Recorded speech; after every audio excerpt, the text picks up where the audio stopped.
What's going on, everybody? This is Afro Think Tank. The United States government has committed treason. The United States government has committed treason. Israel has taken over America. The House just passed a bill, right? They're pushing the bill to merge the United States military with the Israeli military.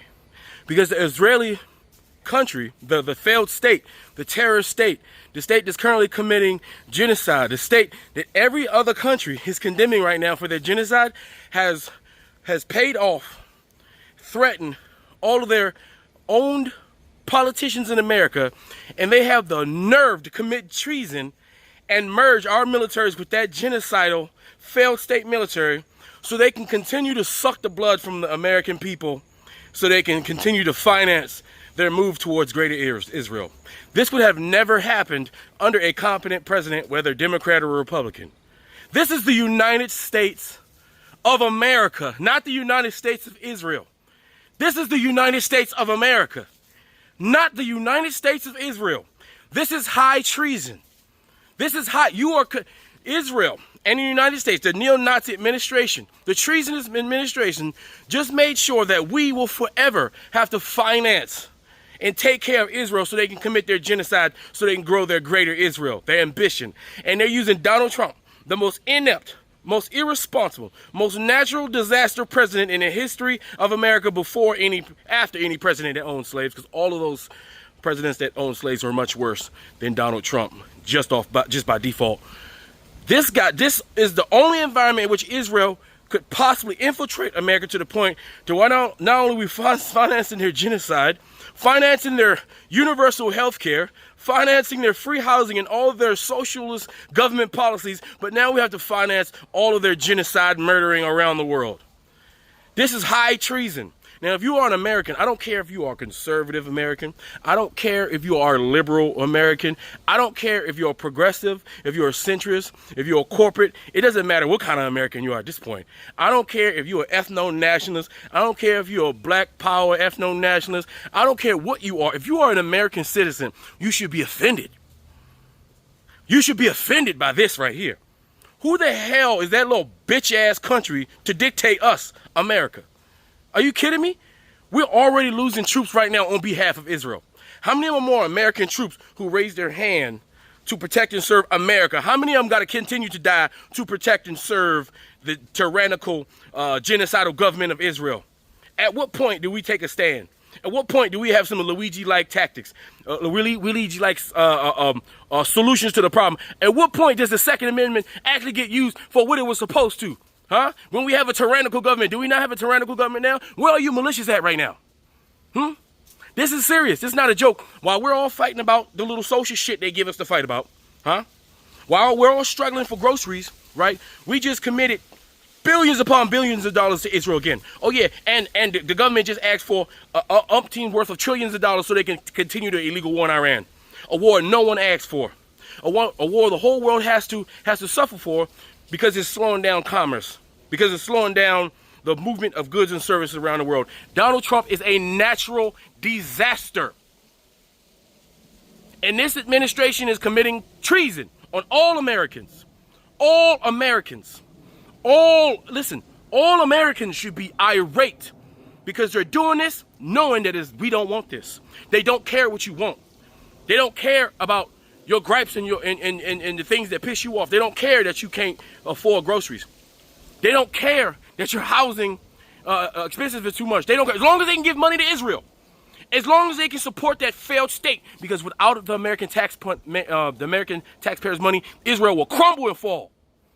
Israel will crumble and fall. They would not have the power to commit the genocide that they're committing now if we were not financing them. They can't stand up on their own bootstraps, so they're still in our fucking boots. Right in our face. What are we going to do about it? Listen. All politicians that get money from AIPAC, they all need to be primaried. We need to cleanse, we need to purge of our political system. We need complete and total purge. Democrats, Republicans, if you voted for Israel, anything you did to give Israel, you are not qualified to be a representative of the United States of America because currently you are representing Israel. They're going to, listen, everybody, until the midterms happen, this is going to be scorched earth with Iran, Lebanon, the whole Middle East, because they know this is their only opportunity to get away with the bullshit they're getting away with right now. This is the only opportunity, because we don't have any competency in government. This is a tyrannical, rogue, authoritarian government. This is not a test.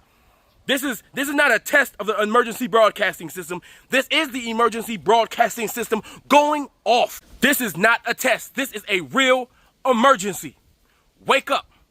Anyway, tell me what you guys think in the comment sections. Afro Think Tank, learn something, teach something. I'm out. Our Congress just passed a bill that merges the United States military with Israel's military because our politicians are bought off by Israel. Every single fucking one of them. It is time that we have to have enough of this bullshit. We do not serve Israel. Our politicians do not sign an oath to protect another fucking country. This is so ridiculous, bro. They literally merged the people's military who are committing genocide with us. Fuck this, man. This is so fucking stupid. Every single politician that voted for this needs to be thrown in fucking jail and then deported back to Israel, their fucking home, where they can go serve who they really want to, and it's not the Americans. The U.S. military and Israel's occupation force really merging together. Let's talk about Section 219 and what it actually does. Let's get into it. So tucked inside the $1.15 trillion National Defense Authorization Act for 2027 is a provision that would fuse certain aspects of the U.S. military and Israel's occupation forces. Section 219, which originated as the United States Israel Futures Act, would require the Pentagon to appoint a senior executive agent to oversee the permanent integration of IOF technology directly into sensitive U.S. weapons systems. We ain't talking about sharing intelligence. This covers counter-drone systems, artificial intelligence, quantum computing, autonomous weapons, cyber warfare, and electronic warfare as well. This initiative would also authorize joint testing, production, procurement, and even the incorporation of Israeli or jointly developed technology into U.S. military systems and programs. No other entity in history has ever been granted this level of access to America's military infrastructure. Now, the House passed the NDAA on July 22nd with Section 219 intact, but the crazy thing is that lawmakers never even got the chance to vote on removing it. A bipartisan amendment to strike the section led by Republican Rep. Thomas Massie and Democrat Rep. Ro Khanna was blocked by House leadership. Now, Congress is rushing all of this through without even pretending to debate it. Section 219 hands Israel the technological firepower to intensify its genocide in Palestine. The provision would give the IOF direct access to America's most advanced AI targeting systems, autonomous drones, electronic warfare tools, and surveillance networks, technologies that human rights groups have already documented being used in Gaza, the West Bank, and Lebanon. By embedding the IOF in American military supply chains, this bill ensures that cutting-edge U.S. weapons development flows straight into the hands of the place that has been committing a literal genocide. Thankfully, the fight to strike this provision isn't over yet. The Senate still has to pass its own version of the NDAA, which contains a parallel provision in Section 1217. Some senators, including Bernie Sanders and Chris Van Hollen, are vowing to block the merger, but the House's decision to deny a separate vote on Section 219 has already set a dangerous precedent. If this becomes codified, the U.S. military will be permanently entangled with Israel, and no future president or Congress may be able to undo it. This is Monique with the Black Belt Daily, signing out. Breaking news, the U.S. and Israeli militaries are going to merge in 5 months because the House of Representatives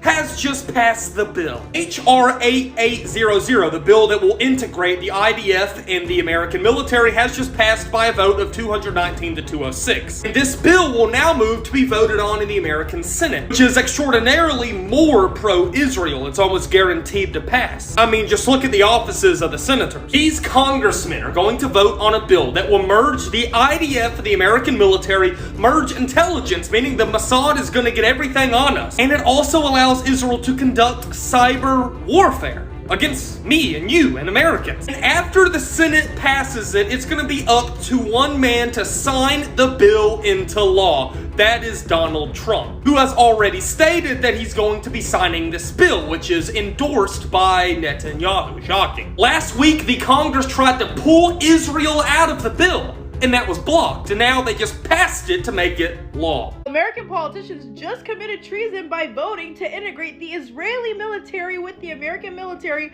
as if our military wasn't already bad enough. These are the 6 Democrat pieces of shit voted to integrate the Israeli military with America. And of course, they've all been bought out by Israeli lobby. What the fuck else do you expect? If you're not scared, you should be, because this is the first step towards actually meshing the two militaries. I think the reason why they're trying to push this out right now so fast is because the midterms are coming up and they know they're cooked when it comes to the House and Senate. This would massively expand US and Israeli defense technology cooperation and integration. If you think flock cameras are bad, AI technology surveillance is bad, if you think Israeli soldiers training American police dogs and training police and ICE agents it's bad, well, it's about to go on fucking steroids soon. We'll also give Israel access to US military and intelligence systems, technology, information, and supply chain, while giving the US very little in return. Put it simply, we are fucking cooked. As if we weren't already Israel's bitch.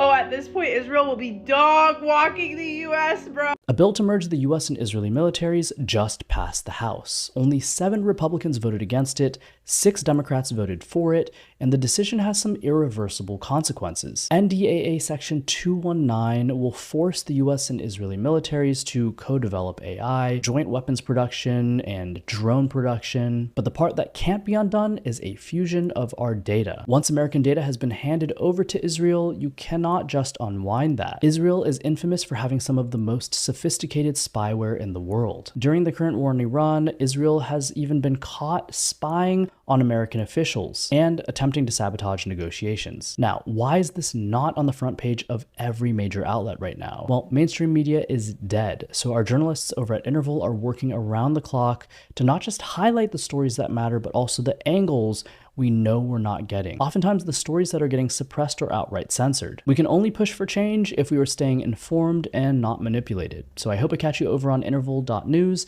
and in the next one. Yep, time to go. That motherfucker coming over here. Woo, shit. Hey, Carlo, bitch, look behind you. Woo, shit, motherfucker. Free Sudan! Boycott diamonds and gold! Free Sudan! Boycott diamonds and gold! We most definitely cannot forget about the people of Sudan! Thanks for watching Afro Think Tank. Don't forget to like, share, and subscribe. And follow me on Substack and Patreon for more content. Remember, it's Pan-Africanism or nothing.